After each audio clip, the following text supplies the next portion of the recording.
नमस्कार, मैं हूं विशाल यादव। कहते हैं ना कि चालबाज की चल सकी यहां न कोई चाल, और चालबाज को ले चला आज यहां से काल। प्रधानमंत्री नरेंद्र मोदी ने बड़ी चालाकी से महाराष्ट्र में सरकार तो बना ली, असली शिवसेना को नकली शिवसेना बना दिया, असली एनसीपी को नकली एनसीपी बना दिया। नरेंद्र मोदी ने बड़ी तोड़फोड़ की, विधायकों की खरीद फरोख्त की।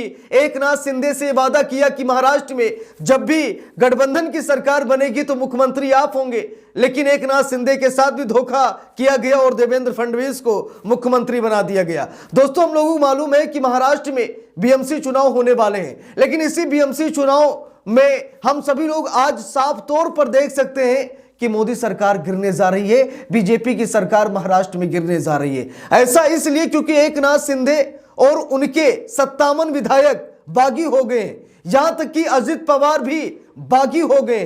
खबर यह सामने आ रही है कि एकनाथ शिंदे अब फिर से उद्धव ठाकरे के साथ जा रहे हैं और अजित पवार अपने चाचा शरद पवार के पास जा रहे हैं, और महाराष्ट्र की लोकल पार्टियां अब सरकार बनाने जा रही हैं। तो क्या प्रधानमंत्री नरेंद्र मोदी की चालाकी अब ध्वस्त हो जाएगी?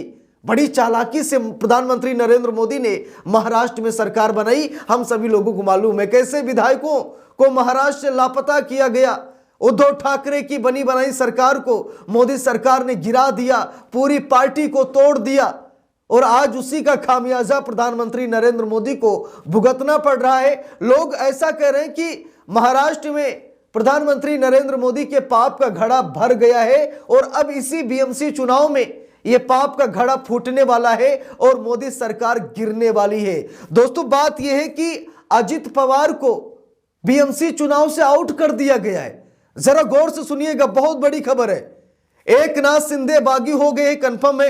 एकनाथ शिंदे जितनी सीटें मांग रहे थे, बीजेपी ने उतनी सीटें नहीं दी एकनाथ शिंदे को। यहां तक कि ठाणे सीट से चुनाव लड़ना चाहते थे एकनाथ शिंदे, लेकिन ठाणे सीट पर बीजेपी अपना अलग प्रचार कर रही है और एकनाथ शिंदे अपना अलग प्रचार कर रहे हैं। इससे साफ पता लग रहा है कि दोनों के बीच में टकराव है। लेकिन अभी अभी यह खबर सामने आई, अजित पवार जो कि डिप्टी सीएम है, एनसीपी तोड़ कर आए हैं, विधायक लेकर आए हैं, बीजेपी से गठबंधन करके डिप्टी सीएम है इस समय, अजित पवार को बीएमसी चुनाव से आउट कर दिया गया है। देखिए, खबर में लिखा भी है, मैं आपको हवा हवाई खबर नहीं दिखा रहा हूं, यहां पर देखिए साफ साफ लिखा है, बीएमसी चुनाव में अजित पवार आउट। देख लीजिए, साफ साफ लिखा है, बीएमसी चुनाव में अजित पवार आउट, बीजेपी शिंदे इन महायुति की 128-79 के फार्मूले ने बढ़ाई विपक्ष की धड़कनें। अब दोस्तों, यहां पर देखिए, खबर यह आ रही कि बीजेपी 128 सीटों पर चुनाव लड़ रही है और लगभग 79 सीटों पर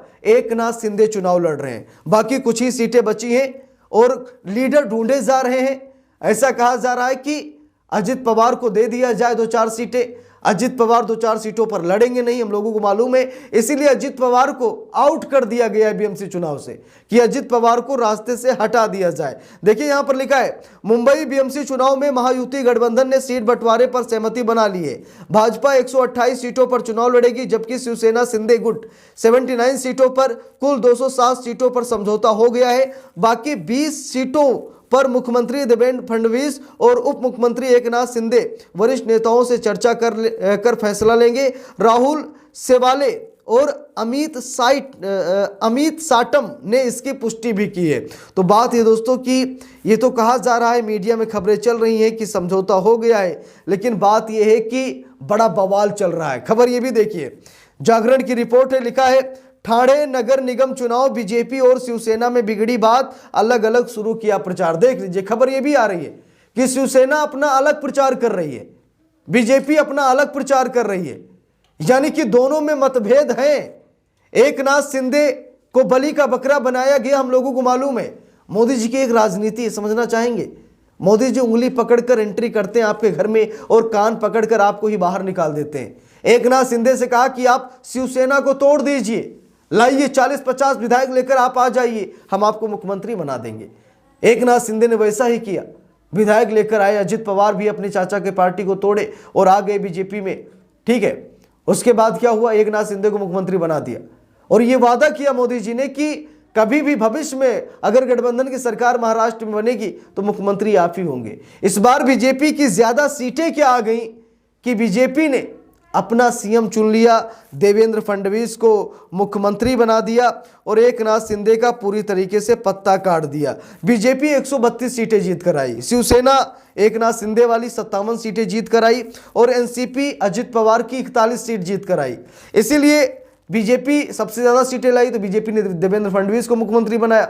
एकनाथ शिंदे उनसे कम सीट लेकर आए, डिप्टी सीएम बने। अजित पवार उनसे कम आए तो उनको भी डिप्टी सीएम बना दिया गया, लेकिन सीएम नहीं बनाया गया।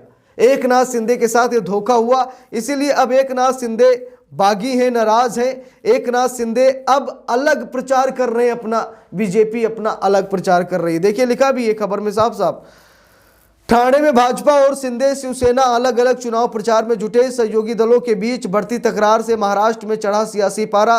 भाजपा का अलग चुनाव लड़ना शिंदे के लिए बड़ी चुनौती। देखिए लिखा भी है, ठाणे नगर पालिका चुनाव से पहले महाराष्ट्र का सियासी पारा दिलचस्प होता दिखाई दे रहा है। पक्ष और विपक्ष की लड़ाई के बीच अब राज्य की दो सहयोगी पार्टियों में भी सियासी घमासान छिड़ गया है।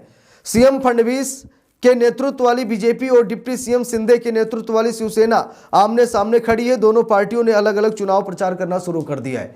तो यहां पर आप सभी लोग जागरण की इस रिपोर्ट में देख सकते हैं कि माहौल कितना गर्म है और हम लोगों को मालूम है कि बीजेपी के पास बहुमत नहीं है। बीजेपी सिंगल पार्टी के पास बहुमत नहीं है। अगर एकनाथ शिंदे और अजित पवार नाता तोड़ते हैं बीजेपी से, महायुति से अलग होते हैं, तो इससे साफ पता चलता है कि मोदी सरकार गिर जाएगी। 1 घंटे में मोदी सरकार गिर जाएगी, क्योंकि यह गठबंधन की सरकार है। इसलिए एकनाथ शिंदे ये जोर दे रहे हैं, ये बता रहे हैं, हिंट दे रहे हैं कि भाई हमें परेशान मत कीजिए, हम जहां से चुनाव लड़ना चाहें हमें लड़ने दीजिए, नहीं तो हम आपकी सरकार को गिरा देंगे। और प्रधानमंत्री नरेंद्र मोदी भी थोड़ा सरेंडर हो रहे हैं कि अगर बनी बनाई सरकार गिर गई तो बड़ी फजीहत होगी, बड़ी बेइज्जती होगी, क्योंकि ये मोदी सरकार कुर्सी से चिपकने वाली सरकार है। मणिपुर जलता रहा, इंफाल में आग की लपटें दिल्ली तक पहुंचती रहीं, लेकिन मजाल है कि मोदी जी अपने सीएम का इस्तीफा ले लें। पूरा देश मांग कर रहा था कि सीएम से इस्तीफा ले लिया जाए, लेकिन प्रधानमंत्री नरेंद्र मोदी ने मणिपुर की जनता की हत्या कबूल की, बेगुनाहों की मौत को कबूल किया मोदी जी ने, लेकिन उन्होंने अपने सीएम का इस्तीफा नहीं लिया। जब माहौल बिगड़ा, ऐसा लगा कि मुख्यमंत्री को भी टांग दिया जाएगा, तो मुख्यमंत्री ने इस्तीफा दिया। यानी कि ये वो भाजपा है जो आखिरी सांस तक कुर्सी को पकड़ कर रखती है। ये वो प्रधानमंत्री नरेंद्र मोदी है जो फेविक्विक लेकर कुर्सी पर बैठते हैं और चिपक जाते हैं, उठते हैं ही नहीं। चाहे देश का बेड़ा गर्क हो जाए, चाहे देश बर्बाद हो जाए, तो सरकार बनाने के लिए मोदी कुछ भी कर सकते हैं, किसी भी हद तक जा सकते हैं।